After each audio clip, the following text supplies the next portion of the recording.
आज આપણે ધોરણ 9 વિષય ગણિત ચેપ્ટર નંબર 2 બહુપદીઓ એમાં ઉદાહરણ નંબર 13 ગણવાનો છે કે જેની રકમ છે અવયવ પાડો। કાંઈક અંશે થોડાક દાખલા અલગ પડશે આજના।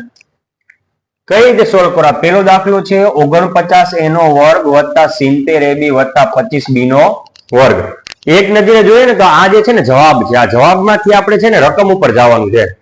તો કઈ રીતે જવાનું છે? ટ્રીક આપું।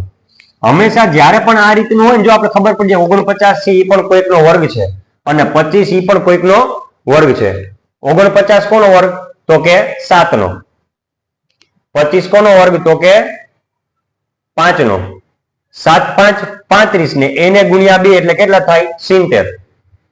ખ્યાલ પડ્યો? હવે આવું જ્યારે હોય, આવું ચેક કરી લેવાનું, ત્યારે તમારે છે ને હંમેશાને માટે એક લીટી છોડી દેવાની। શું કરવાનું? એક લીટી છોડી દેવાની। હવે એના પછી કાઉન્સ કરવાનું। 49 કોનો વર્ગ? તો કે 7 નો। એ વર્ગ કોનો વર્ગ? તો કે એ નો। અહીંયા કઈ નિશાની? વત્તા, તો અહીંયા વત્તા। જો અહીં ઓછા હોત તો અહીં હું શું લેત? ઓછા। અહીં વત્તા છે તો અહીં વત્તા। પછી મધ્યમ પદને આપણે ધ્યાનમાં લેવાનું નથી। 25 કોનો વર્ગ છે? તો કે 5 નો। બી વર્ગ કોનો વર્ગ છે? તો કે બી અને આખા કૌંસનો વર્ગ। આ આપણો જવાબ આવી ગયો। અગાઉના ઉદાહરણમાં આપણે શું કર્યું હતું? આવી રકમ ઉપરથી આપણે જવાબ મેળવતા હતા આ રીતનું। આમાં જવાબ છે એના ઉપરથી આપણે આ રીતના પ્રશ્ન રકમ મેળવવાની છે।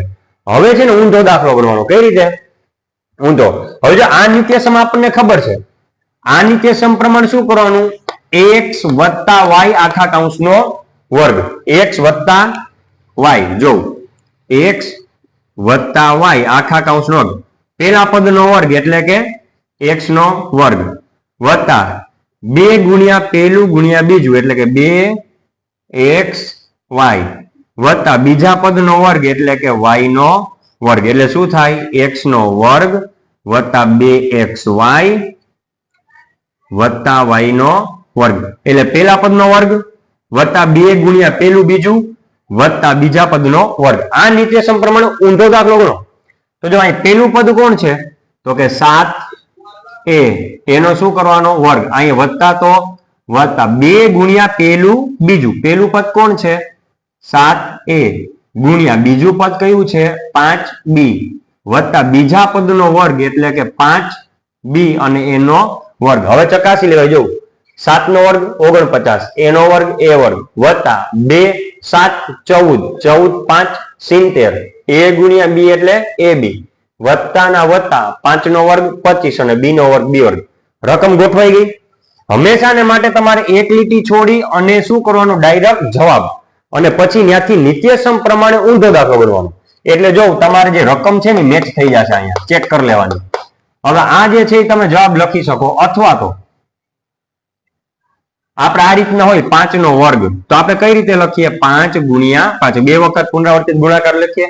એમ 7a વત્તા 5b નો વર્ગ છે તો એને બે કાઉન્સ સ્વરૂપે લખી નાખો। 7a વત્તા 5b ગુણ્યા 7a વત્તા 5b એટલે આ જે છે એ પણ તમે જવાબ તરીકે લઈ શકો। એટલે આ નિત્યસમ જે છે એનો આપણે ઉપયોગ કરેલો છે। હવે આપણે બીજા એક અલગ દાખલા ઉપર જઈએ તો જો અહીંયા કઈ વચ્ચે પેલું બીજું 2 ગુણ્યા પેલું બીજું પદ જેવું છે ને અહીંયા હતું, જો બાકી જો આ બધા કોઈકના વર્ગ છે જ। 25 5 નો, 4 છે 2 નો, 9 છે 3 નો, અહીંયા છે ને એ જ રીતે જો, પણ અહીં મધ્યમ પદ હતું, અહીં કઈ મધ્યમ પદ જેવું છે નહીં। તો આમાં શું કરવાનું? તો કે 25 કોનો વર્ગ છે? તો કે 5, 4 કોનો વર્ગ? 2, x કોનો વર્ગ? તો કે x વર્ગ કોનો વર્ગ? x નો અને આખા કૌંસનો વર્ગ ઓછા ના ઓછા y વર્ગ કોનો વર્ગ? તો કે y નો। 9 કોનો વર્ગ? તો કે 3 નો આખા કૌંસનો વર્ગ। અહીં છે ને વિદ્યાર્થીઓ ભૂલ એ કરાય, અહીં 25 કોનો વર્ગ? તો કે 5, ભાઈ અહીં 4 નો પાછા વર્ગ કરી નાખે, 4 નો વર્ગ 16, અહીં 9 નો વર્ગ 81। નહીં, એવું નથી કરવાનું। જે આપણને રકમમાં આપેલો આંકડો છે એ કોનો વર્ગ છે? 25 કોનો વર્ગ? તો કે 5 નો વર્ગ। 4 કોનો વર્ગ? તો કે 2 નો વર્ગ। 9 કોનો વર્ગ? તો કે 3 નો વર્ગ। x વર્ગ કોનો વર્ગ? તો કે x નો વર્ગ। y વર્ગ કોનો? તો y નો વર્ગ। એટલે કોનો વર્ગ છે એ કાઉન્સમાં લખી અને એનો હોલ સ્ક્વેર આખા કૌંસનો વર્ગ કરી નાખવાનો। હવે જો આ જે વસ્તુ છે ને, આ વસ્તુ એ આપણી a થાય। શું થાય? a અને એનો વર્ગ ઓછા ના ઓછા ઓછા। હવે આ જે છે આપણું શું થાય? બી અને એનો વર્ગ. આ નિત્યસમ પ્રમાણે આપણે દાખલા ગણવાનું છે. એ વર્ગ ઓછા બી વર્ગ એટલે એક વખત ઓછા વાળો એ ઓછા બી અને એક વખત વત્તા વાળો એ વત્તા બી. શું થાય? એ ઓછા બી એ વત્તા બી. આ બે કાઉન્સ જે છે ને એ બનાવી નાખવાના નિત્યસમ પ્રમાણે. જો આ નિત્યસમ જે છે એ પ્રમાણે. તો જો અહીંયા એ વર્ગ ઓછા બી વર્ગ એટલે કે એ બરાબર શું થયું? 5/2x. બી બરાબર શું થયું? y ના છેદમાં 3. તો હવે એનો એક વખત ઓછા વાળો કાઉન્સ. એક વખત ઓછા એટલે 5/2x ઓછા y ના છેદમાં 3. ક્લિયર?